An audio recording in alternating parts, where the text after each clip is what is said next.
my wife was very angry with me last night. I get into I just, like a child, I believe, I just can't, I continue to step in it. Well, what'd you Anyway, do? my father had, I'm not going to tell Can't be you. discussed. What the hell are you thinking? Well, I don't know. My father had given me a book to read, and you can tell when my wife is angry because she gets very demeaning. And we got home, and she's like, clearly my father doesn't know you because he gave you a book. And she just looked at me. And we were talking about this, the fact that I'm a big fan of Animal Farm. It's like, I love the book Animal Farm. I'm not a big reader. I read a lot. I read obviously I'm not, I could have answered the question when she asked, what's her name there? What do you read? I could have talked about all the newspapers and all the magazines and all the things, all the content that works for what I do. Anyway. What's Animal Farm? Your question was, what is Animal Farm? You've never heard of Animal Farm. I thought everyone has read it. Did you read Animal Farm? The Chevy Chase movie? Holy moly in the morning. I saw Animal House. Was that a movie based on the book? Davey, you read Animal Farm. I thought it was something that everybody did in school. That you just No, the big ones were Johnny Tremaine, Catcher in the Rye, Pigman. Yep. Did you read Animal Farm? To Kill a Mockingbird. To Kill a Mockingbird. I haven't. No. Big. Oh boy. Animal Farm is the story. It's 112 pages, so it's a quick read. That's why it's Bill's favorite. That is why it is my favorite. They said I have to read a book. They didn't tell me how many pages the book had to be. He picked the shortest one in the stack. It's a George Orwell book, published, and it is the story that is leading up to the Russian Revolution, and it really talks about the whole concept of communism. It talks about how, and it's all done with animals. I understand why you like this now. Okay. Okay, farm animals. It's one big giant farm metaphor. animals. So, it's all about. It's a very interesting read. So, that's Animal Farm. Shockingly, no one here knows what that book is. I'll have to read it, Bill. You should read it. 112 pages. You can read it while you're going to the bathroom, for God's sakes. Good morning, Joe Marino. Good morning. I'll tell you, the Chevy Chase movie Animal Farm was really good. It had nothing to do with the Russian Revolution, but it was amazing. Is there a movie called Animal Farm? Animal Farm with Chevy Chase. He and I think it was Goldie Hawn. I can't remember who. He bought an animal farm. Okay. And the trials and tribulations of Chevy Chase. National Lampoon.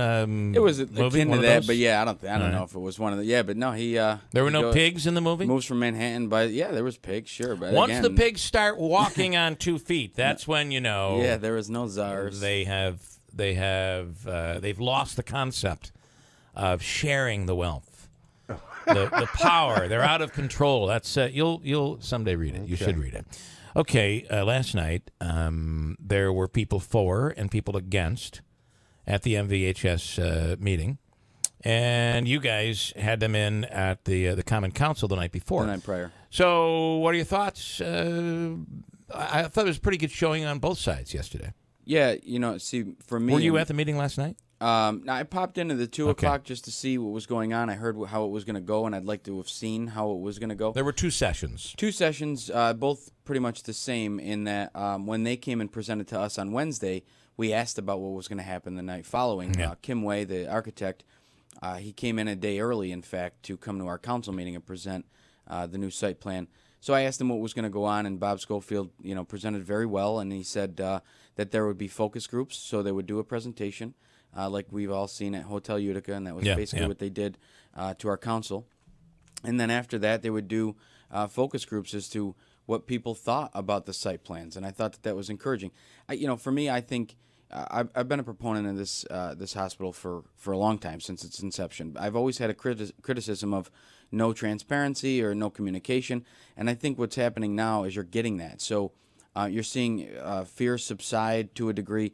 A reporter asked me after the meeting, are you surprised that the crowd in the council meeting wasn't as raucous and as rankus as they were in the past? Signs and screaming. And I wasn't surprised because now the information's starting to flow out there and people are starting to get their questions answered. And that's basically what I've gotten. I mean, look, you're going to have people that are for it no matter what happens, people that are against it no matter what happens. Well, there are going to be business owners that don't want to move. Sure. And anytime you deal in eminent domain, there are unhappy parties. Sure. And yeah, it looks like there are going to be some of those people in this. And it's unfortunate. You have to feel for anybody that's those gonna end up people have a losing their vested property. interest, and I have the utmost respect for all of the business owners down there. I don't even mean them. I'm talking about just people in general. When I go and walk the streets, there's people that are for it because they think that it's the greatest thing in the world. There are people that are against it because they think it's the end of the world. And then the people in the middle are the people that everyone's really focusing on, trying to get them some answers, and that's what's happening now. I do think there are people that are like, I think it'd be nice to have a new hospital. Sure. I don't really care where they put it. Yeah, we get a lot of that too. I mean, when I was campaigning, you walk the streets and you hear about big issues, and the hospital was one of them. More often than not, people would just say, I hope it happens. I hope nothing bad happens. Just like anything. Were you interested the poll that we did, the survey that was done by Zogby that we did here, when we looked at the entire region, because that's who will be served by this hospital. Sure. It's not just Utica. Correct. It was about what was it, about 50-50. Like, yeah, he said 50-50. I know. I wasn't surprised. But when he removed the rest of Oneida County and removed Herkimer County and everybody else and just focused on the city of Utica, it was like 60-40 in favor of the hospital going downtown. I didn't hear that. I missed that part. No, again, I mean, that's the kind of feeling that I've gotten. And I would wager to say that again, I didn't see the breakdown of the stats. And I know I took the survey myself, so I wanted to see, there was 5 levels of interest, right? So I'm very interested, and then moderate, and so on. Yeah. So I would be interested to see how many people were in the middle 3 as opposed to the far end, one way far end the other. We have that. I can pull that up and I'll tell you that.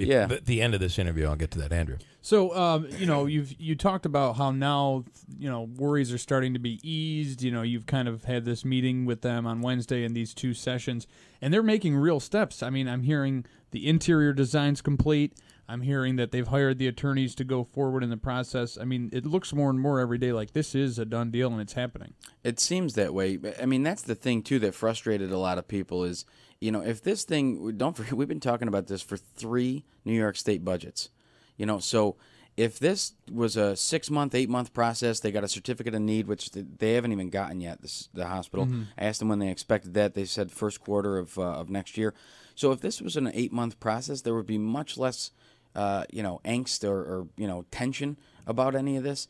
So I think that now that there is, a progressive plan for financing, and that's all in place, which was the big hurdle to get to everything else. Right. Now that that's in place, and now they can apply for the certificate of need, now they can actually start spending money. Because when I asked them, and I talked to Scott Pera frequently on this, he would say, Joe, we're not going to spend $1 million on a design if we can't even get the financing for everything else. Yeah, so right. that's why that's why all these things are starting to happen now, Andrew, and I think it is a good sign. I want to give you the numbers you were asking about. Do not support at all, 37%.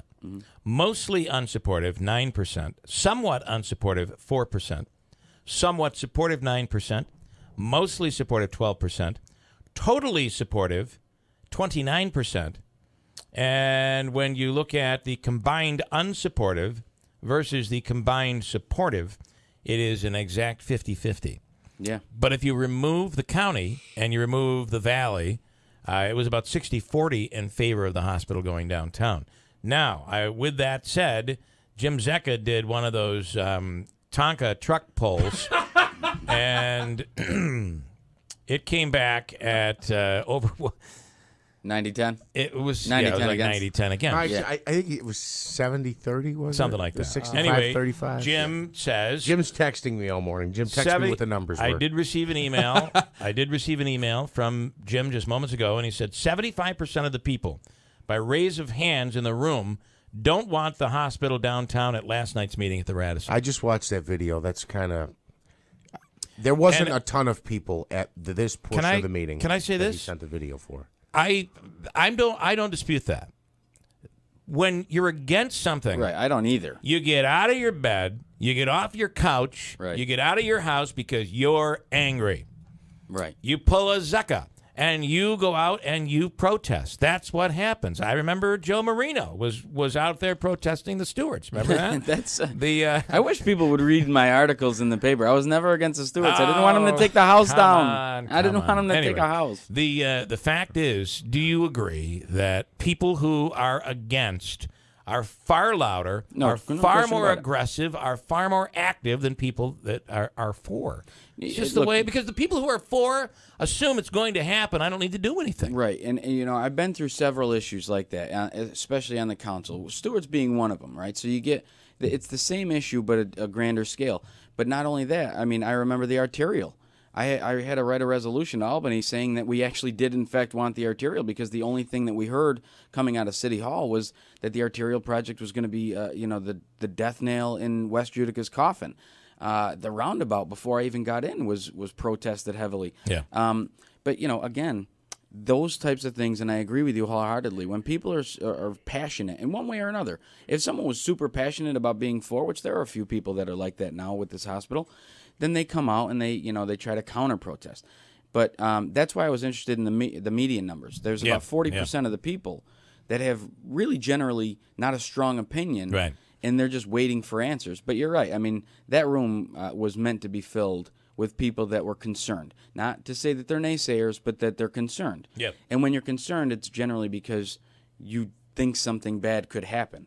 No one is concerned and thinks, "Wow, this is going to be a great idea." I'm super worried that it's going to be great. If you look at the at somewhat supportive versus vehemently supporting, 29% are totally supportive, according to the survey, and 21% are somewhat or mostly supportive. So it shows you how those two. That's whereas telling. on the other side, the people who are really against it, 37%, they're very much against it. Correct. They're very active, and all 37 of those were probably at one of those meetings yesterday. Here's something, though. Can you say unequivocally, without any doubt whatsoever, that the city can move forward, the county can move forward, the hospital project can move forward with a parking garage without the vote of the Common Council? Unequivocally? I mean, I don't think you can. I can't say that unequivocally. I think the council's going to have to vote on this. And what would happen if, after moving forward, now we do have we have basically an agreement of intent here, but what would happen if the council voted against this? And this could blow this whole thing up in the middle of it. I would suppose that it could. If would it not be better then to vote now? Because of the term changeover? I would assume that you would want to get a vote so that it is official, it is secure for the county to move forward. How do we move forward on a project like this? Yeah. Without, when we say, well, we're pretty sure we don't need to vote on it. I could tell you this. I've been prepared personally to vote on this issue for months. So me personally, I can't speak for everyone else. I'm personally prepared. Yeah. But I can tell you that whatever legislation that is created that we would have to vote on, if it is in fact us that has to vote, cannot come from us.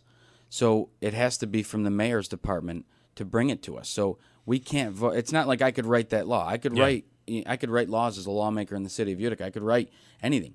But those memorandum of understanding, secondary pieces where council votes to ratify the fact that a mayor could sign, those don't come from us. Yeah. We can't. They come from the law department.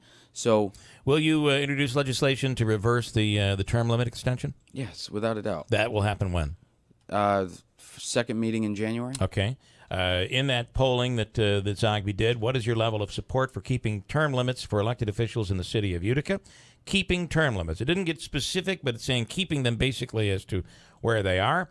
56% totally supportive of keeping the term limits where they were. The public never got a chance to vote on that. Right. That vote, the public's input was taken away.